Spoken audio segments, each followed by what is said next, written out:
Yep. You know what it is. I am your humble host, Fizz Ed Music, and this is Urban Politics. I want to jump right into it like a car and drive. We got so much delicious politics to eat this week. So let's go ahead and gobble it up.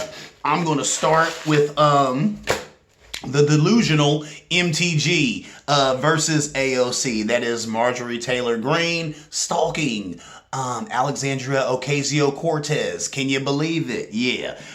She's looking for a clout boost. That's all that's about. And I'm glad that Miss Cortez has not went for the bait. That's all that's about. This lady has been able to do all types of fundraising, right? And she's doing it because she invents things to be outraged about or whatever. She's there in Congress. She can't even put anything in a committee. You know, she's been barred from doing that. So she's basically just there collecting taxpayer money and harassing other good congressmen and women who are actually doing their jobs. So there's that. She's yelling. There's videos that you can go on YouTube and check this out. This is something interesting to watch. You got this lady yelling outside of Alexandria Ocasio-Cortez's office, talking about how you won't debate me and how you won't talk to me and all of this. What is that about? What is that about? All that is her trying to suck a little bit of AOC's lightning. And AOC has that lightning because she's good. She's doing a whole lot of work. She's doing what she's supposed to do up there for us. Real spit. This other lady, Marjorie Taylor Greene, is a charlatan. She's an idiot. She's a clown. She's a dizzy broad. And I don't like to talk that way about ladies, but I use the term lady loosely with her. So there you go. Challenging her to a debate. Why would AOC want to debate you? That lady don't want to debate. She's not that intelligent. She doesn't have the political prowess to debate an Alexandria Ocasio-Cortez. What she wants is the limelight. She wants people to see the debate. You know what it is? She's looking for a clout boost. A clout boost. People know who MGT is. You know what I'm saying? They know, or MTG. They know who Marjorie Taylor Greene is, right? But she's just looking to garner more support for her bat-ish craziness, right? And to get more money. She can do that by, you know what I'm saying? If Alexandria Ocasio-Cortez was stupid enough to be like, yeah, let's debate. She'd get there, she'd make a big spectacle, she'd talk about everything but the issues, and she'd raise more money for herself. So Miss Cortez will not be baited into that because she's smarter than that. So that's what's up. Like I said, she's raised $3 million with these shenanigans. And then did a tour with Matt Gaetz. She might still even be on that tour with Matt Gaetz. I haven't talked about that guy much because he's another buffoon on the right. These people are they're interested in the trappings of the office that they hold, but not interested in doing any real work for their constituents. You see what I'm saying? They want to be known as a congressman or congresswoman. They want to run around fundraising and do these nice big parties with these nice suits on, be in front of the camera and have their photo ops with different people talking about different things that they really don't give a damn in about and make a bunch of money for nothing. That's your boy, Mr. Gaetz. And then he's got all these issues with underage prostitutes and such, paying for him on his Venmo, so he's stupid. So there's that, you know what I'm saying? But she did a tour with this guy. Why not? They're birds of a feather, so they rock together. And I think the first jump off of their tour was at some retirement facility. Of course, go talk to a bunch of old white folk. You know they agree with your conservative BS. There it is, man. These people are jokes. It's pathetic. It's actually sad to see the GOP come to this. This is what the GOP has come to. There's a time when Republicans, I didn't agree with them, but at least they were respectable. At least it was serious. At least their policies were thoughtful. At least they were trying to win the argument based on the merits. They've thrown that out the window. And that's that is much to my dismay. It is what it is because we need a two-party system in this country. Say what you will. Anyway, moving on. And here's another problem. And Mr. Gaetz, the guy I was just talking about, he helped perpetuate this big lie that led to this. Let me read on. More than 120 retired generals and admirals wrote Biden, suggesting he wasn't legitimately elected and questioned his mental health. Here we go with that again. Now, a conservative buddy of mine, he swears that Biden is suffering dementia and it looks bad. I say, have you seen Trump? Have you heard a speech from Trump? I can't understand how anybody who supports Trump can have the audacity to come out their mouth and say that Biden is decrepit and say that Biden is mentally unstable. The dude you're supporting, Kofefe. That's all I'm going to say. Anyway, moving on. A group called the Flag Officers for America released a letter signed by 124 former military members. It questioned the mental health and it also questioned the 2020 win by Joe Biden.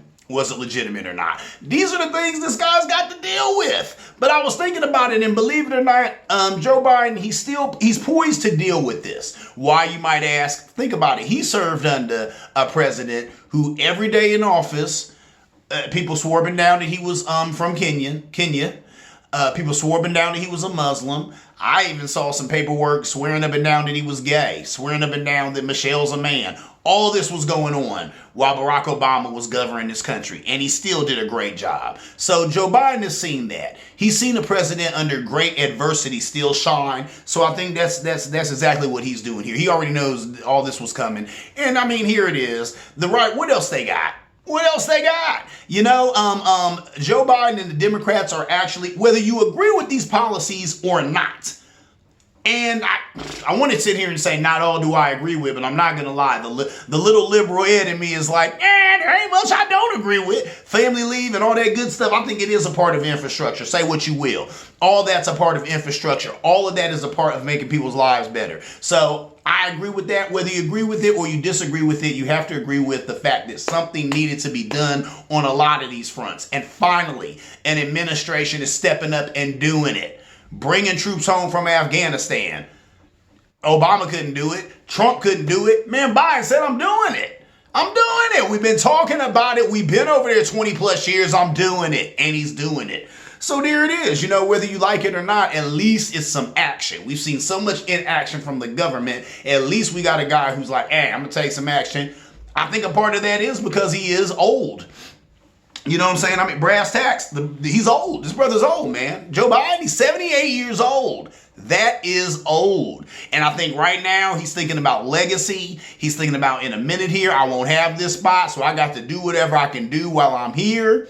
Try and make the people who got me here happy and try and work with these other people who see it differently than me. And that's all I got. But he's been doing this civil service thing for what? The better part of 30, probably 40 plus years. He knows what he's doing and he gets it. He gets it. He knows that's kind of government. You know, you get maybe 4, maybe 8 years to get there, shine, do your thing, try to do something good by your constituents, and then you're out. And that's all you got. So I think that's what Biden's doing. But the fact he has to do it up under all of these people trying to come at him talking about, oh, you're old. Your mind state is deteriorating. Who needs that? And then he also has all these people talking about, oh, you didn't even win. Trump really won the election. You didn't even win. You got to deal with that garbage too. So I think Mr. Biden has definitely shown amazing courage under fire. So moving on, 70% of Republicans believe the big lie. The big lie is that the election was stolen. The 2020 election was stolen. That's the big lie. That's what Trump coined it, the big lie. The big lie is that it wasn't stolen. It was like our most, what did they say, secure election to date. It wasn't stolen. It's a lie. But you know what? Sometimes it's hard for people to admit that they lost. It's always hard for people to admit that they lost. It's hard for people to accept the loss, right? There are stages of denial for a reason. And denial is not just a river in Africa. So a lot of these people, of course, they're in denial. They're mad that their boy didn't win. They're in love with Trump. I don't understand it. We're going to talk about that a little bit later. I think there are some reasons for it. But like I said, we'll go into that a little bit later. But it's amazing. There's 70% of them. I mean, that's most of the party. That means only 30% of them are living in reality. Whoa, that's something to deal with. If you're a Republican, those are some numbers to pay attention to and ask yourself, what is really going on? Think about that. 70% of your party is not living in reality. Because in reality, Mr. Biden won. He got 84 million votes to beat Trump's 74 million votes to win the election. That happened in reality. You got 70% of them who do not believe what I just stated. That's a problem. Anyway, moving on. 150 Republicans launch a new political movement questioning Trump's role in the GOP. Now, see, here's where we get to this division that we have in the grand old party. They need to do something about it. You know, they were saying there's two wings of the party now. There's a Trump wing of the party, and then there's the Liz Cheney wing of the party. You know, the wing of the party who's not going to believe the big lie. They're like, hey, look, the 2020 election was won by Joseph Biden, and that is what it is. Joe Biden is the president. He won legitimately. There's a section of Republicans who say that. Then there's a section of Republicans who say no. They're Trumpeters. They say no. Trump won. The election was stolen. And we have so much voter fraud here in America. Anyway, so there's that. You got these 150 who said, yeah, we need to change the GOP. They were saying that their message is clear. They either want to reform or repeal the Republican Party. So they said we either got to change it or get rid of it. That's the two choices here. Change it or get rid of it. They said we seek the preservation and betterment of our democratic republic and the endurance of our self-government, free from interference and defended against all enemies, foreign and domestic. We oppose the employment of fear-mongering, conspiracism, that's not a word, but that's a word, they say conspiracism and falsehoods, and instead support evidence-based policy making and honest disclosure. I love that last part. Think about that. Evidence-based policy making and honest disclosure. That's what the Republican Party has been missing. I think what it is, though, is that you had a charlatan come along. His name was Trump. They got turned on by that guy. He got more votes than any Republicans ever gotten. He got the second most votes of any candidate because Joe Biden got the first. But I think that's only because so many people took part of the democratic process, took part of the franchise because Trump had to go. So there's that. But those numbers was huge. 74 million people is a whole lot of people. So they glommed onto him and they glommed onto a sinking ship. So the fact that these people right now are saying, hey, look, we're Republicans. We want to get back to evidence-based policy making and honest disclosure. There's a time when you may have not liked the policies coming from Republicans, but at least they were real about them. You know, I might have viewed some of their policies as racist, but at least they would stand on them and then they would rebuttal with why they thought they weren't racist. A lot of times I didn't agree with that. I don't agree with that. Most of their policies, I do not agree with that, or them. I'm an independent who leans to the left. It is what it is. But guess what? I still admired people from the Republican Party, who had the courage of their convictions. They didn't have to play these games with the vote. These people would come out there and say, look, I'm conservative. I believe in family values. I believe in Christianity. I believe in voting integrity. I believe in these things. These are conservative values, and they would push them as such. That I respect. This new ridiculousness coming from the Republican Party, I don't respect. So a lot of them are like, nah, we can't do that either, and we need to get back to that honest disclosure. Keep it real. Keep it real with yourselves. At some point, the GOP got to the point to where they just don't like honesty. They don't like facts. And that's when it becomes hard to debate these guys. I used to love, having political debates with people, but these days, if you're talking to some of these Trumpeters, even some conservatives, I hate to say, they're just not living in reality. And it's because Trump gave them an alternate reality. He gave them fake news. When you can say things are fake, I mean, man, that covers a multitude, don't it? If I do something to you and then you come back and tell everybody, yeah, it was messed up and he robbed my barn and that's fake news. That guy is a liar. He tells lying stories all the time. So this story is a lie, even though I know it's the truth. Once I dub him as fake news and you buy it as such, I got you. So Trump, he got a lot of these people, and it's hard to debate with them because now you're not living in reality. I understand not believing everything you see on the news. I understand taking things with a grain of salt, but at some point you have to say, hey, this happened. Trump did collude with the Russians to win that election. Come on, that happened. That happened. January 6th, that was an insurrection, and these people were Trumpeters. They had the flags and all that. Come on, that happened. That's real. We can't sit here and say, oh, that wasn't an insurrection. Who's the one congressman who goes, that wasn't an insurrection. These were tours. If you didn't know that it was January 6th and you just looked at the footage, you would think these were just regular tours by regular Americans. That's redonkulous. Okay? That is redonkulous that you even let that come out your mouth. But that's where the GOP is at right now. They do not want to accept reality. So that's something they're going to have to deal with. There's the split. Those who accept reality and there's those who don't. But it's hard to debate with people. How do you debate the facts when people don't believe the facts? Anyway, moving on. 27 former members of the U.S. House of Representatives also signed this letter saying that, oh, listen, here's some things that they said. They said they're also seeking the preservation and betterment of our democratic republic and the endurance of our self-government, free from interference and defended against all enemies, foreign and domestic. I already read that. You already know that. Hold on. They said we oppose the employment of fear-mongering. Here's the part. Conspiracism, I talked about that too, and falsehoods. This is all good stuff. I guess that's why I'm reading it again, thinking I didn't read it. I read it. Y'all heard it, and that is what it is. They claim they want to go against all these things, but they need to get with it. If they're going to save that party, then they need to go. They need to rail against these things as hard as they railed in support of that big lie. Some of them, anyway. Moving on, in core battleground states, Trump's unfavorables are 15% higher than his favorables. So think about that. In places that the GOP needs to win, Trump is unfavorable. Y'all know this. Why are you still on the guy's jock? I don't get it. But could it be something else? This turning a lot of the GOP on. What else could it be? The guy's unfavorable, right? They said 15% unfavorable in key battleground states. That's interesting. The GOP's own polling had him less favorable than anybody. Joe Biden had 54%. They also had Kamala Harris coming in higher than Trump as well.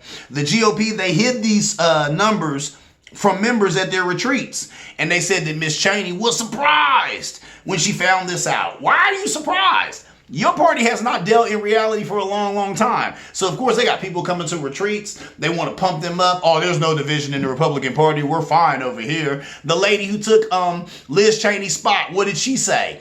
Liz Cheney is a part of this conference, and we're unified, and blah, blah, blah, blah. And then she went and propagated the big lie again. And she's going to say that we're eager to work with President Trump. He's not the president. And we can't wait to do some things with President Trump. He's not the president. So there you go. So that's where we're at, and that's the reason why the lady got Miss Cheney's spot, because she's fine dealing in falsehoods. She's fine turning a blind eye to reality because she's power hungry. She wanted that number 3 spot and she got it because she's cool with lying, BSing their constituents. So it is what it is. Replaced Liz Cheney. The lady who replaced her is far less conservative. Her record is like 40%. Liz Cheney's record is 78%. There's like a litmus test that they use to see who's more conservative than others. I actually talked about their voting records last show, but right now, basically what it is that litmus test, it puts, a percentage on your conservativeness, how you voted in Congress and things like that. So Liz Cheney's is 78. This lady, they said it's 40%. It might be, or 47%, something like that. But they said she's basically liberal. So that's what I was even saying last show. I wonder if Trump pays attention to any of this. Even though this woman has went around and she's propagating your big lie, have you did the knowledge to her record? Because this lady's talking out of both sides of her neck. See what I'm saying? I mean, she's propagating that big lie, but they were saying that tax cut that Trump gave the wealthy, she didn't vote for that. There's a lot of things that Trump has tried to do that she did not vote for. He's not paying attention. But he's a day trader. This guy knows less about politics than you or I, which is sad. But there it is, because I don't think he was watching that. I think she just really snuck in there because she's a shapeshifter, but she's smart. She's very smart. She knows if she lavishes this idiot with accolades, she can move up that party, and then she can vote any kind of way she wants to once she's in there. She'll probably even hide that away from this idiot too, because he don't pay no attention to that. So she's smart. This lady is smart. The GOP better watch her. She just might be a wolf in sheep's clothing. But you can, play stupid games, get silly prizes. So it is what it is. They get what they get. I don't understand it. Like I said, why are they glomming on to Trump? What is the appeal, right? And, the kids got to say, when they say, it's my child for me, or they'll say, it's the me for me. You've heard that. You've seen that on TikTok. Or it's the what for me, or it's the this for me, or sometimes somebody do a little bit and laugh at the end. It's the laugh at the end for me. So I think for the GOP and Trump, I think it's the racism for them, right? I was saying that. And I do think for some of them, a lot of them, too many of them, it the racism that turns them on about Trump. It's the racism for them, right? But then a lot of this also goes to that 74 million votes that he got. And I was talking to my pops about that, and I was like, do you really think that's an even bigger piece than the racism piece? And he said, yeah. He said, because that, you got to look at that for what it was. 74 million votes, that was still more votes than any other Republican has ever gotten, ever. Just block that off by itself. Put that over here in a corner by itself and look at that. We have a party that's unpopular. They know they're unpopular, right? But then they had some guy come along and was able through whatever means, we know the means were racism and misogyny and all this other stuff, capitalizing on a lot of people's political ignorance. But through those means, he was able to capture 74 million votes. That's a turn on. If you're a Republican, you don't want to lose that. You don't want to say goodbye to that because that's a lot of votes. Now, Joe Biden got 84 million votes, so he got 10 million more votes to win the presidency, right? But they were still able to capture the executive one time with this guy. So the momentum is with him. And they were talking about how he's popular within the party. Now, we've seen in some of the key battleground states that they need to win to actually win the executive again. He's unpopular. But they're not necessarily paying attention to that. They're like, no, he's popular with these 74 million people. We want to hold on to that if nothing else. Let's hold on to that 74 million people because that's a whole lot of people. And it is. Not a venture to say they got 74 million people because more people took part in the franchise, took part in the process than ever before in history. That's why they got so many. Although it shows that most of the electorate is still liberal, right? Because Mr. Biden still beat him by 10 million votes. That's a lot of votes. So they need to do that math and do the knowledge to that too. But right now, I think they're just focused on that 74 million votes and the racism in the GOP. And a lot of them are turned on by that or those things, right? So that is what it is. But you got to think, man, Trump, he lost the House. He lost the Senate. He lost the executive. Here's a guy talking about, oh, when I become your president, you'll be so tired of winning. We'll be winning all over the house, all over the place. He lost the House, he lost the Senate, and he lost the executive. When is he going to win something? When, and it wasn't bad luck. He wouldn't have no luck at all, really. I mean, think about that. And it's sad that I got to sit here and you can actually feel sorry for a billionaire, or is he even a billionaire? He talk about all this money he got. I know that plane is grounded. It's been grounded since he lost the election. Isn't that interesting? That Trump plane that used to fly all over the place, now it ain't flying no more. A billionaire wouldn't be worrying about gas for a plane. Just saying. So there's that. It is what it is. But the GOP, once again, they're getting behind a losing horse. But they do it all the time. But they really do need to get their act together because even Joe Biden said it, and he kind of has to say it. But he did say it. We need a two-party system in this country. I've went on record on this show as saying it's a shame that we only have a two-party system in this country. We got other parties, but Democrats and Republicans make sure that you don't even hear about those other parties. So we can't even say that they're involved in the game. They are, but they aren't. We really need all of these guys, but we definitely need a two-party system. We cannot have one party making all the policy and all the legislation and winning the elections all the time because discourse is what leads us to great legislation. Having these arguments, this back and forth between conservatives and liberals, that's what happens when that argument happens. In the middle of that is good legislation that benefits the American people. So that TI is what a TI is. Moving on, I want to talk about some sad American history that I learned from TikTok. TikTok is the bomb. You would rarely would I be on my show, promoting a social outlet, a social media outlet. But I'll tell you what, TikTok, I'm really impressed with that one. I can see now why Trump hated it and wanted it to go away. While he was president, there were so many people on there just lambasting him and coming with facts, believe it or not, even about him that you hadn't heard, and educations about how awful and horrible he is. And I do think that was a piece of him losing this last election too, because there's such an education to be grabbed from TikTok. But yesterday I was checking out TikTok and I ended up learning something, of course, about Black history. Some more sad, historical facts about being Black in this country. So the first slave ship was called Jesus. What? Yes! The good ship Jesus. I was tripping off of that. I hit the brother's page and he said, yeah. He said, all them Christians out there, y'all can keep on praising God, but we're going to have to talk about this fact. He's like, why was the first slave ship named Jesus? It actually called the good ship Jesus. Then he talked about the dude who ran the boat and how he used it as a tactic to lure slaves in because, of course, you look up and you see that ain't Jesus. That's associated with good stuff. The good ship Jesus. Whoa. Man, that was amazing to find that out.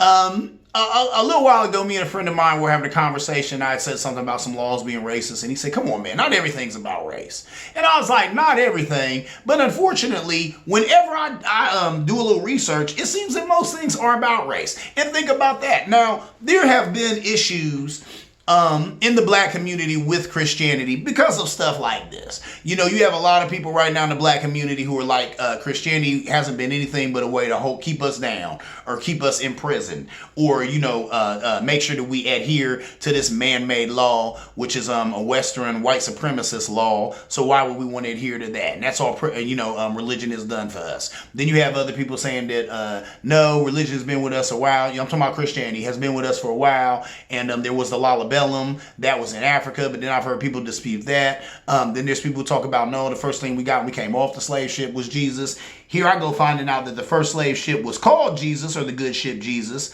That's sad. And to think that it was used to lure black folk in, it's like, dang. So here it is, Christianity or the name Jesus was used to trick us. And this guy even said, he said, I think deeply about history. He said, so I think about those first Africans who were looking for a better life, looking for some opportunity. They looked up, saw Jesus, the good ship Jesus, thinking, oh, this is a chance for a better life and more opportunity for my family. Got on there and got beat to death and had the worst experience that any human being has ever had in their life, associated with them being drawn in by the good ship Jesus.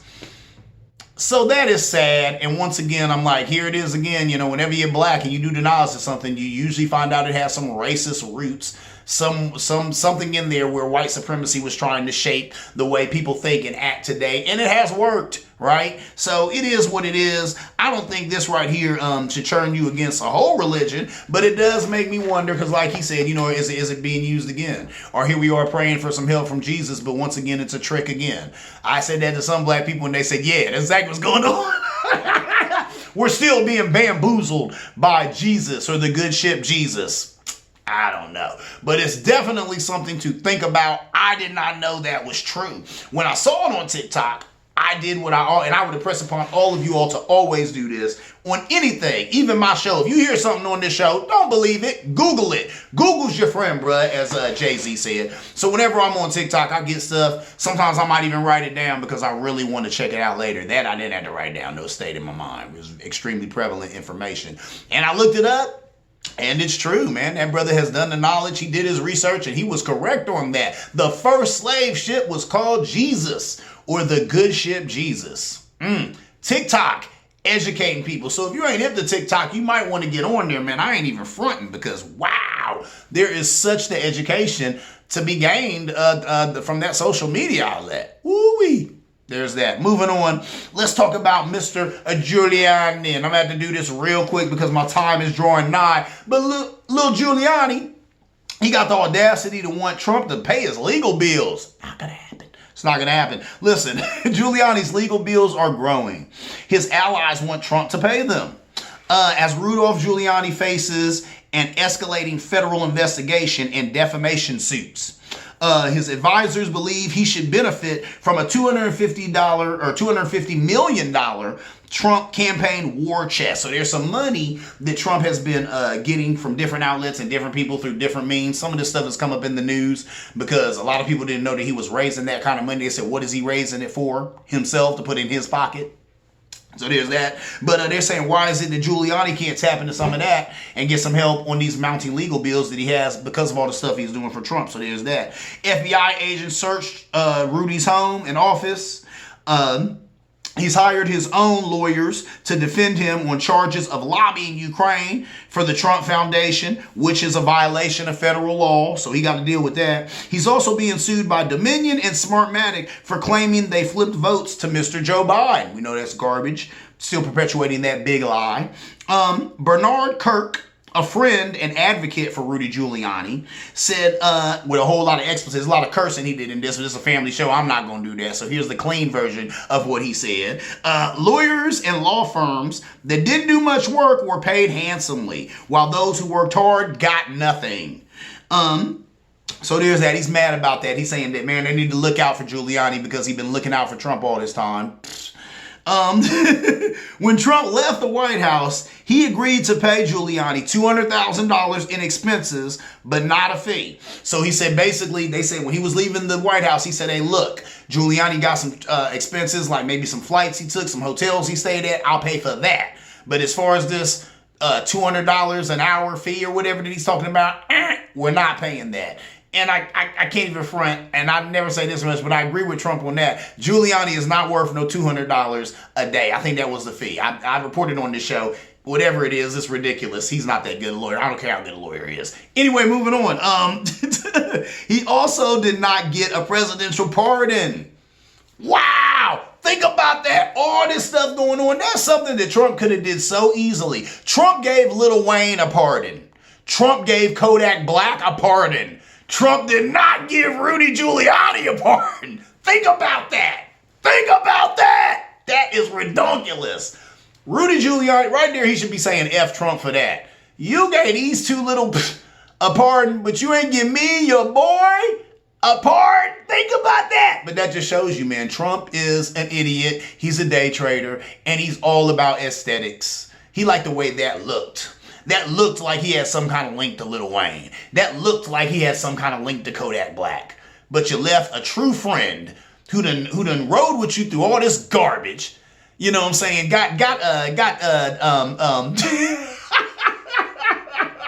This guy got motor oil rolling down his face, doing press conferences, perpetuating your garbage, and you can't even pay him and can't even give him a presidential pardon.